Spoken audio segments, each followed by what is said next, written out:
గ్రహించు. ఒక 30% ఆవిరైపోతుంది, ఒక 30% నీళ్ళల్లో కరిగి వేరుకు అందనంత లోపల పోయి గ్రౌండ్ వాటర్ని భూగర్భ జలాలను కలుషితం చేస్తుంది. అదే ఈ నానో యూరియా అయితే అడ్వాంటేజ్ ఏంటంటే 1/2 లీటర్ స్ప్రే చేస్తే డైరెక్ట్గా సెలైన్ ఎక్కించినట్టు ఇమీడియట్గా ప్లాంట్లోకి వెళ్ళొచ్చి మనం ఇవాళ స్ప్రే చేస్తే రేపు ఎల్లుండి దాని రిజల్ట్ కనపడటం మొదలు. తక్కువ రేట్ తోటి ఉంటుంది, మంచిగా ఉంటుంది.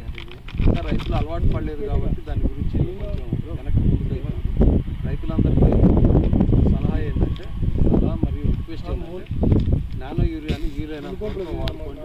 అట్లనే డ్రోన్ ద్వారా స్ప్రే చేస్తే 5-10 నిమిషాల్లో ఎకరం స్ప్రే అయిపోతుంది, తొందరగా అయిపోతుంది. ఒకవేళ మీరు స్ప్రే చేసిన తర్వాత ఒక 2 గంటల తర్వాత వర్షం వచ్చినా కూడా ఏమీ ఎఫెక్ట్ ఉండదు. అదే యూరియా చల్లిన తర్వాత 24 గంటల్లో వర్షం వస్తే మొత్తం యూరియా అంతా కొట్టుకొని కింద పక్కన పొలం ఎవరిదైతే ఉంటుందో ఆ రైతు పోయి మనం చల్లిన యూరియా ఆ రైతు దగ్గర పొలంలో పనిచేస్తుంది. కాబట్టి అదేవిధంగా nano DAP cotton red gram ఈ రెండిట్లో వాడుకోవచ్చు.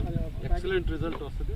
కూడబట్టే స్టేజ్లో కనుక నానో డిఏపి స్ప్రే చేస్తే హోల్ సైజ్ పెరుగుతుంది, హోల్ మోడల్ రాళ్ళతో బంద్ అవుతుంది. అట్లనే పత్తి క్వాలిటీ పెరుగుతుంది. మనం పొలంలో డిఏపి అసలు పైపాటుగా అందరూ డిఏపి వేస్తారు, డిఏపి వేయాల్సిన అవసరం లేదు. నానో డిఏపి స్ప్రే చేస్తే ఎక్సలెంట్ రిజల్ట్ వస్తుంది. మన రైతులందరినీ రిక్వెస్ట్ ఏంటంటే ఒకసారి వాడి చూడండి. మీకు ఇంకా డౌట్ ఉంటే 2 ఎకరాల పొలం ఉంటే 1 ఎకరంలో మేము చెప్పింది